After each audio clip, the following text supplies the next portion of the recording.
كما باركت على إبراهيم وعلى آل إبراهيم في العالمين إنك حميد مجيد.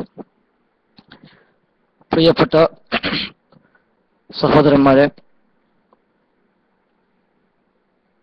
എല്ലാവരും ദുആ ചെയ്യണമെന്ന് പ്രത്യേകം പറയേണ്ടതില്ല. നിങ്ങളെല്ലാവരും പ്രാർത്ഥിച്ചുകൊണ്ടിരിക്കുന്നുണ്ട് എന്നറിയാം. അൽഹംദുലില്ലാഹ് വളരെ റാഹത്തായി കാര്യങ്ങൾ വരുന്നുണ്ട്. ഇൻഷാ അല്ലാഹ് ഏതാനും ആഴ്ചകൾ കൊണ്ട് തന്നെ പുറത്തിറങ്ങി ദഅ്വാ രംഗത്ത് തിരിച്ചെത്താൻ കഴിയും എന്നാണ് പ്രതീക്ഷിക്കുന്നത്. അല്ലാഹു തആല അതിനുള്ള തൗഫീഖ് നൽകി അനുഗ്രഹിക്കുമാറാവട്ടെ.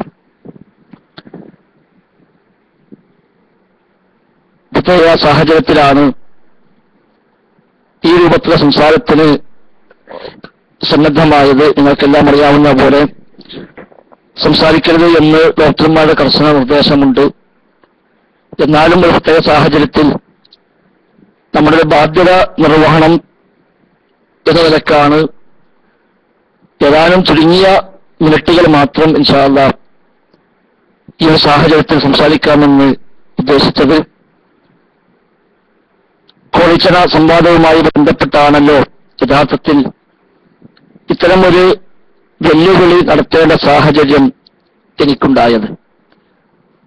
കോളിച്ചന സംവാദം സമാപിച്ചതിനു ശേഷം പരാജയം മൂടിവെക്കാൻ അങ്ങേറ്റം പ്രയാസപ്പെട്ട കോക്കസുകാർ അവസാനം കണ്ടെത്തിയ മാർഗമായിരുന്നു ആയത്ത് ദുർവ്യാഖ്യാനിച്ചുവെന്ന് നാടുനീളെ പ്രചരിപ്പിക്കുകയും അതിന്റെ പേരിൽ ഒരുപാട് വ്യക്തിഹത്യയും ഉപചാരങ്ങളുമായി ഇറങ്ങിത്തിരിക്കുകയും ചെയ്തത്.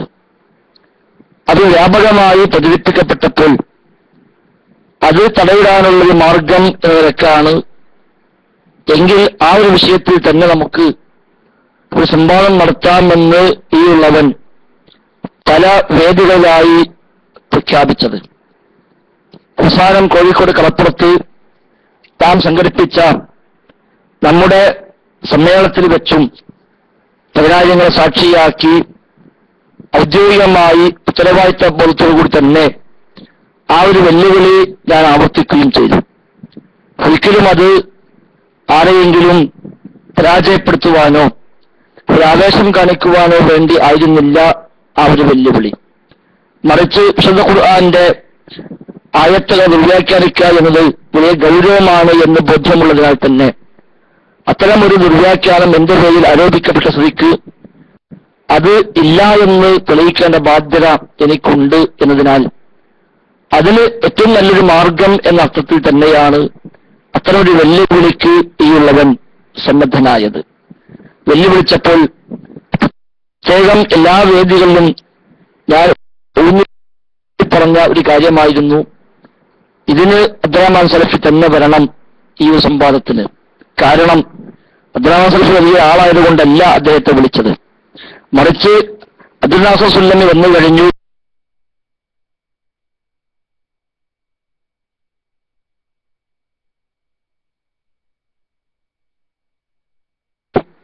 ഇനി അയാൾക്ക് ശേഷം സാന്ദർഭികമായി ഓർമ്മപ്പെടുത്തുകയാണ്. മറിച്ച് നാസർ സുല്ലമി വന്നു, ഇനി നാസർ സുല്ലമിക്ക് അപ്പുറം ഇനി അവിടെ ഒരാളുണ്ടെങ്കിൽ അത് അബ്ദുറഹ്മാൻ സലഫി മാത്രമാണ് എന്നാണല്ലോ അവിടേക്ക് വിട്ടു. അതുകൊണ്ടാണ് അദ്ദേഹം തന്നെ വരണം എന്നാവശ്യപ്പെട്ടത്. പിന്നെ ഞാൻ തന്നെ മുമ്പോട്ട് വരാൻ കാരണം ഞാൻ ആയത്ത് ദുർവ്യാഖ്യാനിച്ചു എന്നാണല്ലോ ആരോപണം. അതുകൊണ്ട് അത് പറയേണ്ടത് ഞാൻ തന്നെയാണ് എന്നതിനാലാണ് ഞാൻ അതിന് മുമ്പോട്ട് വന്നതും.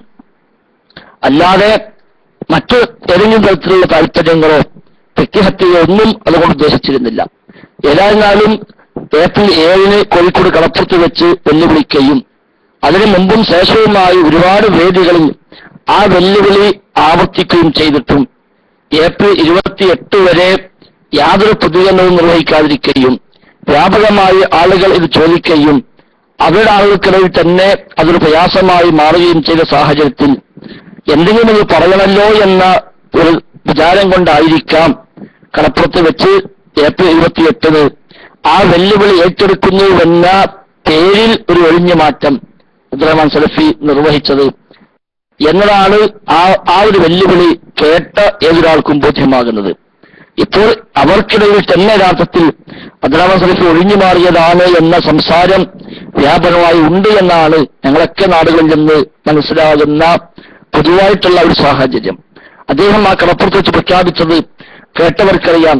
അദ്ദേഹം ഇവിടെ പറഞ്ഞതെന്താ, ഞാൻ ഏറ്റെടുക്കുന്നു എന്ന് പറഞ്ഞിട്ട് അവസാനം അദ്ദേഹം മുമ്പോട്ട് വെച്ച ഒരുപാട് ഉപാധികൾ, PN അബ്ദുൽ ലത്തീഫ് മദനി വേണം, ഹുസൈൻ സലഫി വേണം, സക്കിയ സുലാഹി വേണം, ഫൈസൽ മുസ്ലിയാരും വേണം, അല്ലെങ്കിൽ നാലാളും ഒന്നിച്ചു വന്നാലും പ്രശ്നമില്ല എന്നാണല്ലോ അയാൾ ആദ്യം പറഞ്ഞത്.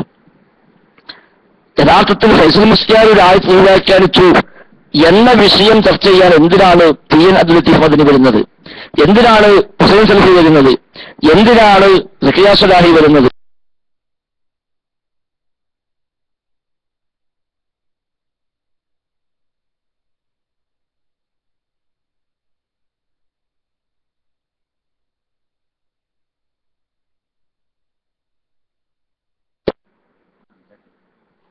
അപ്പൊ അദ്ദേഹം നിൽക്കുന്നത് ഏറ്റെടുക്കാനും ഒരു സംഭവം നടത്താനും അദ്ദേഹം സന്നദ്ധനല്ല എന്ന് വ്യക്തമായി പ്രഖ്യാപിക്കുന്ന ഒരു തരത്തിലുള്ള പ്രഖ്യാപനമായിരുന്നു കോഴിക്കോട് കടപ്പുറത്ത് വെച്ചുള്ള അദ്ദേഹത്തിന്റെ ആവശ്യം. മാത്രവുമല്ല പിന്നെ അദ്ദേഹം പറഞ്ഞതെന്താ, ഇനി അങ്ങനെ ഉണ്ടെങ്കിൽ തന്നെ മെയ് 5-ാം തീയതിക്ക് മുമ്പായി കേരള ജംഇയ്യത്തുൽ ഉലമക്ക് കത്തുകൊടുക്കണം എന്ന വല്ലാത്ത അതിശയകരമായ ഒരു ആവശ്യം കൂടി അതിനെ കൂടെ അദ്ദേഹം ഉന്നയിക്കുകയും ചെയ്തു.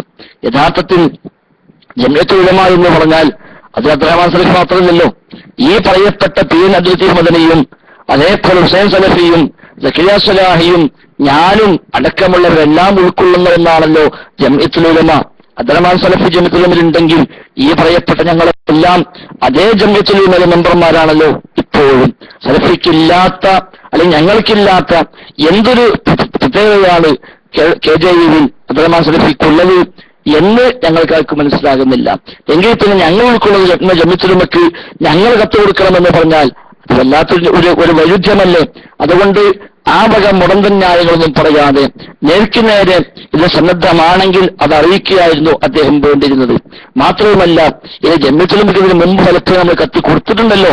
എന്താണ് ആ കൊടുത്ത കത്തിന്റെ അവസ്ഥ? ജംഇയ്യത്തുൽ ഉലമയുടെ പേരിൽ ഇതേ അബ്ദുറഹ്മാൻ സലഫി ഒരു പുസ്തകം ഇറക്കുകയും ആ പുസ്തകത്തിലെ അബദ്ധങ്ങൾ അത് ചൂണ്ടിക്കാണിച്ചുകൊണ്ട് KJUവിന്റെ ചുമതലപ്പെട്ട 38 ആളുകൾ ഒരുമിച്ച് കൂടി കത്തെഴുതി KJUവിന് മുമ്പ് അത് സമർപ്പിച്ചിട്ട് എറണാകുളത്ത് വെച്ചും അതുപോലെ തൃശ്ശൂർ കൊപ്രക്കലത്ത് വെച്ചുമൊക്കെ ഹംസവാക്കിൽ പ്രഖ്യാപിച്ചത് എന്താ, 38 പോത്തുകൾ 38 വിഡ്ഢികൾ ഒരു കത്തുമായി വന്നുവെന്നാണ്. ശേഷം ജംഇയ്യത്തുൽ ഉലമയുടെ 65 അംഗങ്ങൾ ഒപ്പിട്ടുകൊണ്ട് രണ്ടാമത് ഒരു കത്ത് സമർപ്പിച്ചിട്ട് നവംബറിലാണ് ആ കത്ത് സമർപ്പിച്ചത്. ഏകദേശം 5 മാസങ്ങൾ കഴിഞ്ഞു, എന്നിട്ട് ഇതുവരെ യാതൊരു പ്രതികരണവും ഉണ്ടായില്ല. അതിനുശേഷം 1 മാസങ്ങൾക്ക് മുമ്പ് 3ാമത് കത്ത് കൂടി ജംഇയ്യത്തുൽ ഉലമയ്ക്ക് മുമ്പാകെ ഈ വിഷയമായി സമർപ്പിക്കപ്പെട്ടു. അതിലും പ്രതികരണം ഉണ്ടായില്ല. ഇനി ആ KJUവിന് വീണ്ടും കത്ത് കൊടുക്കണമെന്നാണോ ഇവർ ആവശ്യപ്പെടുന്നത്? മാത്രമല്ല KJUവിന്റെ പ്രസിഡന്റ് നമുക്കറിയാം ബഹുമാനായ TK മുഹീദ്ദീൻ ഉമരി കഴിഞ്ഞ ദിവസങ്ങളിൽ നമ്മുടെ വേദിയിലും വന്നു, അവരുടെ വേദിയിലും ചെന്നു, 2 ഭാഗത്തും സംസാരിച്ചു. അതാണല്ലോ KJU പ്രസിഡന്റിന്റെ ഇപ്പോഴത്തെ ഗതി. ആ പ്രസിഡന്റ് നേതൃത്വം കൊടുക്കുന്ന അതുപോലെയുള്ള ആളുകൾ നേതൃത്വം കൊടുക്കുന്ന ഈ ഒരു ബോഡിക്ക് അതിന്റെ ഉള്ളിൽ തന്നെ മെമ്പറായ ഞങ്ങളൊക്കെ പല കൂടി കത്ത് കൊടുത്തിട്ട് വേണം സംഭവം നടക്കുക എന്ന് പറഞ്ഞാൽ തന്നെ നടക്കാതിരിക്കാൻ പറ്റാവുന്ന ഏറ്റവും നല്ല ഒരു ഉപാധി കണ്ടെത്തി അയാൾ മുന്നോട്ട് വെച്ചു എന്നല്ലേ യഥാർത്ഥത്തിൽ മനസ്സിലാക്കാൻ സാധിക്കുന്നത്. യഥാർത്ഥത്തിൽ എന്റെ എല്ലാ വെല്ലുവിളിയും ആവർത്തിച്ച് ഞാൻ പറഞ്ഞതായിരുന്നു, ഒരു വ്യവസ്ഥ ആവശ്യമില്ല. കാരണം കൊഴിച്ചിൽ ഉണ്ടാക്കിയ വ്യവസ്ഥ ഇവിടെ ഉണ്ട്. അതേപോലെ വാടാനപ്പള്ളി സാലിഷ്യമായി നടത്തിയ പന്നിപ്പാറ സംഭവത്തിന്റെ വ്യവസ്ഥ ഇവിടെയുണ്ട്. ആ വ്യവസ്ഥകൾ തന്നെ മതി. സംസാരിക്കേണ്ടത് ഞാനും അബ്ദുറഹ്മാൻ സലഫിയുമാണ്. വിഷയമാകട്ടെ ഞാൻ ആയത്ത് വ്യാഖ്യാനിച്ചുവോ ഇല്ലേ എന്നതാണ്. പരസ്യമായി ഏതെങ്കിലും മുജാഹിദ് മഹല്ലിൽ വെച്ചാണ് നടക്കേണ്ടത് എന്നും പറഞ്ഞിരുന്നു. പിന്നെന്താ അതിനപ്പുറം എന്താ ഒരു വ്യവസ്ഥ വേണ്ടത്? അതുകൊണ്ട് ആ വക ദുർന്യായങ്ങൾ മുമ്പോട്ട് വെച്ച് തൽക്കാലം അണികൾക്ക് മുമ്പിൽ ഞാൻ ഏറ്റെടുത്തുവെന്ന് വരുത്തി തീർത്ത് തന്ത്രപരമായി രക്ഷപ്പെടാനുള്ള ഒരു ഉപായമാണ് അദ്ദേഹം കണ്ടെത്തിയത് എന്നുള്ളത് ആ സംസാരം കേട്ട ഏതൊരാൾക്കും ബോധ്യമാണ് താനും. എന്നിട്ടോ അവസാനം മേലെ പറഞ്ഞതോ ഇതെല്ലാം പാലിച്ചുകൊണ്ട് 5-ാം തീയതിക്ക് മുമ്പ് KJ-ന് മുമ്പായി കത്ത് കൊടുക്കുകയാണെങ്കിൽ അവിടെ വ്യവസ്ഥ തയ്യാറാക്കാൻ വേണ്ടി ഞാനോ അല്ലെങ്കിൽ എന്റെ ശിഷ്യന്മാരോ അതുമല്ലെങ്കിൽ ഞാൻ പറഞ്ഞയക്കുന്ന എന്ന് പറഞ്ഞിട്ട് പിന്നെ ഉരുണ്ടിട്ട് പറഞ്ഞു അല്ല സംഘടന പറഞ്ഞയക്കുന്ന ആളുകളെ വരും. അപ്പൊ ഞാനും ഈ സംഘടനയും ഒന്നാണ് എന്ന് തന്നെയാണല്ലോ അതിലൂടെയും നമുക്ക് വ്യക്തമായത്. അതുകൊണ്ട് എനിക്ക് ഈ ഒരു അവസ്ഥയിൽ കിടന്നുകൊണ്ട് പറയാനുള്ളത്, അദ്ദേഹത്തോട് നേരിട്ട് ചോദിക്കാനുള്ളത്, ഈ വക ഉരുണ്ടുകളി ഒന്നുമില്ലാതെ ഈ സംഭവത്തിന് സാക്ഷാൽ അബ്ദുറഹ്മാൻ സലഫി സന്നദ്ധനാണെങ്കിൽ അത് തുറന്ന് പ്രഖ്യാപിക്കുക. അല്ലാതെ എന്റെ ശിഷ്യന്മാരെ പറഞ്ഞേക്കും, ഞാൻ ഏൽപ്പിക്കുന്ന ആളെ പറഞ്ഞേക്കും, അതേപോലെ ചാവേറുകാരെ പറഞ്ഞേക്കും എന്നൊക്കെ പറഞ്ഞുള്ള ആ രീതിയിലുള്ള സംസാരങ്ങൾ ആവശ്യമില്ല. മറിച്ച് ഫൈസൽ മുസ്ലിയാർ ആയത്ത് വ്യാഖ്യാനിച്ചിരിക്കുന്നു, അത് അദ്ദേഹത്തിന് ബോധ്യമുണ്ടെങ്കിൽ, അത് എവിടെയും തെളിയിക്കാൻ സന്നദ്ധനാണെങ്കിൽ ഞാൻ തുറന്ന് ഒരുപാട് പേര് പറഞ്ഞു, ഇപ്പോഴും ആവർത്തിക്കുന്നു, എവിടെ വെച്ചും എപ്പോൾ വേണമെങ്കിലും പരസ്യമായി അബ്ദുറഹ്മാൻ സലഫിയുമായി ഈ വിഷയത്തിൽ ഒരു വ്യവസ്ഥയുമില്ലാതെ തന്നെ സംവാദം നടത്താൻ ഒരുക്കമാണ്. അത് ഇതേ ശൈലിയിൽ അദ്ദേഹം ഏറ്റെടുക്കട്ടെ. അദ്ദേഹം നയിക്കുന്ന ഞാൻ അബ്ദുറഹ്മാൻ സലഫി ഫൈസൽ മുസ്ലിയാരുടെ ആ വെല്ലുവിളി ഞാൻ ഏറ്റെടുത്തിരിക്കുന്നു, ഇൻഷാ അല്ലാഹ് ഡേറ്റ് പ്രഖ്യാപിച്ചോളൂ, നമുക്ക് ഇന്ന സ്ഥലത്ത് വെച്ച് പുളിക്കൽ വെച്ചോ അരീക്കോട് വെച്ചോ ഉദായിൽ വെച്ചോ അല്ലെങ്കിൽ സമാനമായ അദ്ദേഹത്തെ താല്പര്യമുള്ള ഏത് സ്ഥലത്തായിക്കോട്ടെ അവിടെ വെച്ച് നമുക്കത് അത് ആ സംവാദം നടത്താവുന്നതാണ് എന്ന് അദ്ദേഹം പ്രഖ്യാപിക്കുകയാണ് വേണ്ടത്. അത് പ്രഖ്യാപിക്കാത്ത കാലത്തോളം ഇത് ഒഴിഞ്ഞ മാറ്റം തന്നെയാണ് എന്ന് ഏതൊരാൾക്കും ബോധ്യമാണ്. അദ്ദേഹത്തിന്റെ ആ ഏറ്റെടുത്ത ആ സംസാര ഭാഗം നിങ്ങളൊക്കെ ഫേസ്ബുക്കിലൂടെയും മറ്റുമായി പല ആവർത്തി കേട്ടതാണ്. വേണമെങ്കിൽ സംസാരത്തിന് ശേഷം അത് ഇനിയും ആവശ്യമുള്ള ആൾക്ക് കേൾക്കുകയും ചെയ്യാം. അതുകൊണ്ട് അദ്ദേഹം കൃത്യമായി ഒഴിഞ്ഞു മാറുകയാണ് ചെയ്തത് എന്ന് അദ്ദേഹത്തിനും ബോധ്യമുണ്ട്, അവിടെ പങ്കെടുത്ത മുഴുവൻ ആൾക്കും ബോധ്യമുണ്ട്. അതുകൊണ്ട് അത്തരം ശൈലികളല്ല വേണ്ടത്. നേരിടുന്നവർ അദ്ദേഹം സന്നദ്ധനാണെങ്കിൽ അത് തുറന്നു പറഞ്ഞ് അത് പ്രഖ്യാപിച്ച് അദ്ദേഹം അത് ഏറ്റെടുക്കുകയാണെങ്കിൽ ഇൻഷാ അല്ലാഹ് ഡോക്ടർമാർ എനിക്ക് എന്നാണോ പുറത്തേക്ക് ഇറങ്ങാനും സംസാരിക്കാനുമുള്ള അനുവാദം നൽകുന്നത് ആ തൊട്ടടുത്ത ദിവസം 1-ാമത്തെ ഡേറ്റ് തന്നെ ഇൻഷാ അല്ലാഹ് നമുക്കതിനു വേണ്ടി മാറ്റിവെക്കാമെന്ന് മാത്രമാണ് ഈ സമയത്ത് സൂചിപ്പിക്കാനുള്ളത്. കൂടുതൽ സംസാരിക്കുന്നില്ല. കൂടുതലുള്ള സംസാരങ്ങൾ ആരോഗ്യത്തെ ബാധിക്കുമെന്നതുകൊണ്ട് ഇൻഷാ അല്ലാഹ് തൽക്കാലം അവസാനിപ്പിക്കുന്നു. നിങ്ങളെല്ലാം എത്രയും പെട്ടെന്ന് ശിഫ കെട്ടി പുറത്തിറങ്ങാൻ വേണ്ടി അല്ലാഹു തആല നമ്മോട് അല്ലാഹു തആലയോട് നിങ്ങളെല്ലാം ദുആ ചെയ്യുക. എത്രയും പെട്ടെന്ന് അല്ലാഹു തആല നമുക്കെല്ലാം ശിഫ നൽകി അനുഗ്രഹിക്കുമാറാവട്ടെ. അല്ലാഹുമ്മ റബ്ബനാ ആതിനാ ഫിദ്ദുനിയ